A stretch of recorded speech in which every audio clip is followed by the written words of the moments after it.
Okay, so multiplying decimals by whole numbers. First, we're going to model this, and then you're going to learn how to do it without a model.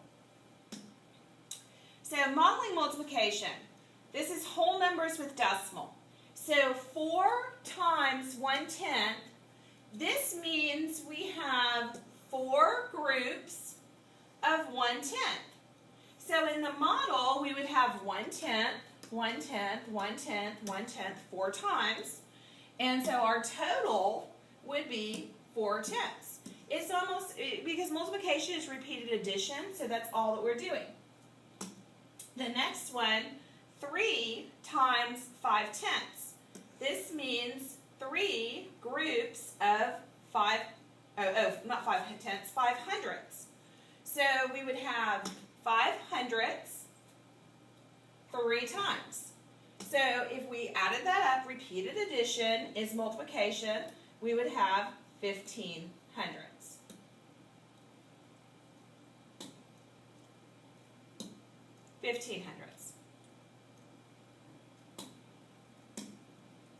So let's practice modeling. And so we would have 3/10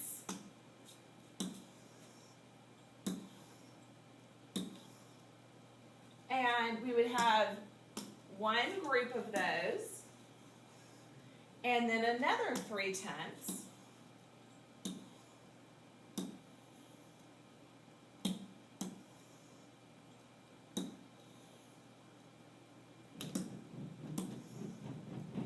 Okay, well, let's just draw it.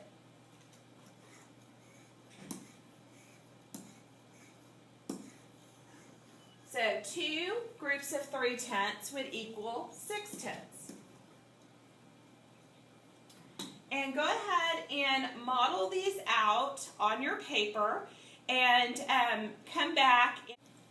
So we have 2/10 plus 4. 2/10 plus 4, 2/10 plus 4. So it's 2, 4, 6/10 plus 12, so 72 hundredths. We have 4/10 plus 12, so that's 52 hundredths. And we have 3 500ths, so that's 15 hundredths total. Okay, so now to do it without the model, because that would be a lot of drawing a lot of the time. So we're going to set up the problem, and the way we do that is we want to stack it up, and we want to put the number with the most digits on top, and then the number with the least digits on bottom. So just like you would multiply 74 times 7. Times 4. Then you multiply out the problem. And then you count the decimal places. There's 2 decimal places here. So in your answer, you're going to have 2 decimal places here. And so this has 0. So 2 plus 0 equals 2. And then you're going to place the decimal. You start at the end and go 2 places, 1, 2, and then it goes between the 2 and the 9. So that's how you do multiplication of decimals by whole numbers. So let's try another one. First, you set up the problem. So this time I've got a 2 by 2, so I'm just going to put the whole number on top. Now by ignoring the decimal, I'm just going to multiply. So 3 times 9 is 27, 3, 4, 5. And then 8 times 9 is 72. And 8 times 1 is 8, plus 7 is 15. Now I'm adding it up, and I count my decimal places. 2 decimal places, 1, 2. So I start here, and I go 1, 2, and I place my decimal point. And wouldn't a little less than 1 times, let's just say 20 to estimate, be less than 20? So it's 15 and 77 hundredths. So I have placed my decimal point in the right place. So without doing the math, let's just see if you can figure out where the decimal point goes. So math is done for you. So like this first one, I see one decimal place here. And so starting here, I'm going to go into my answer and put it right there.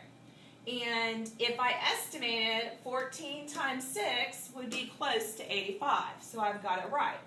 So go ahead and take these and place the decimal point and then come back and see if you have the right. So you can see where I placed the decimal, and I don't think this one's right. And I'm doing that by estimation.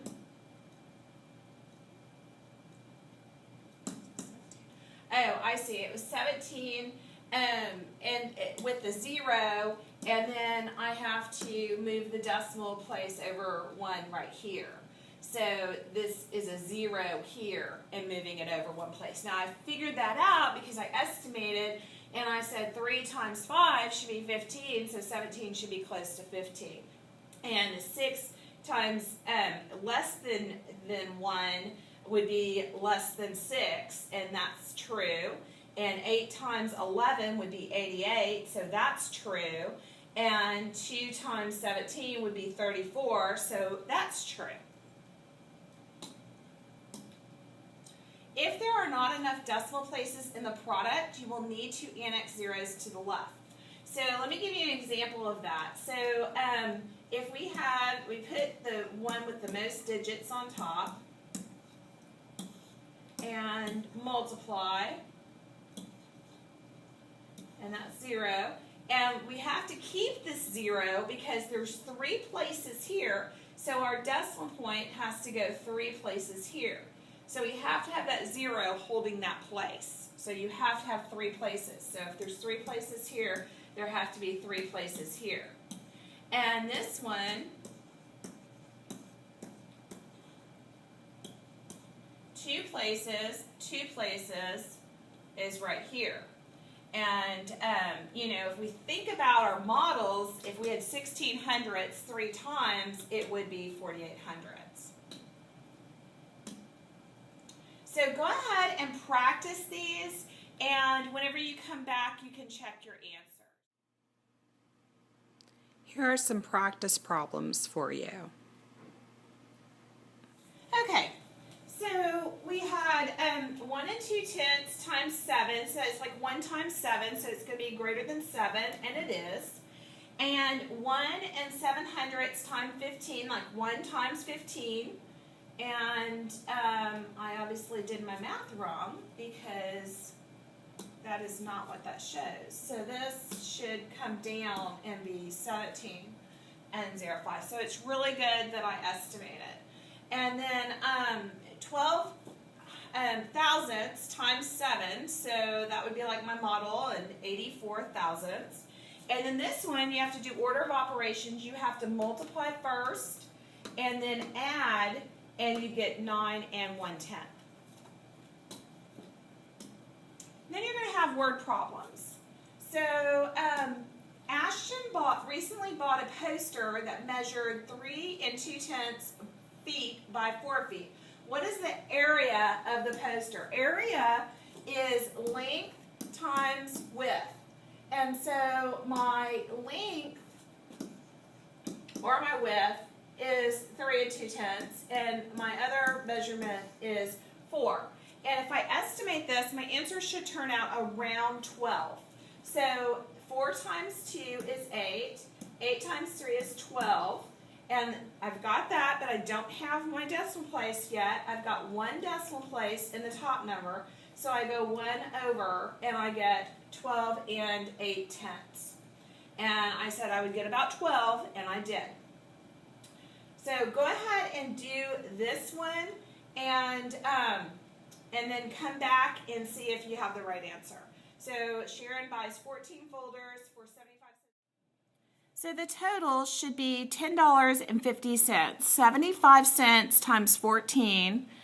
And that tells me it's less than $1 times 14. So my answer should come out less than 14. And it does. It comes out to $10.50.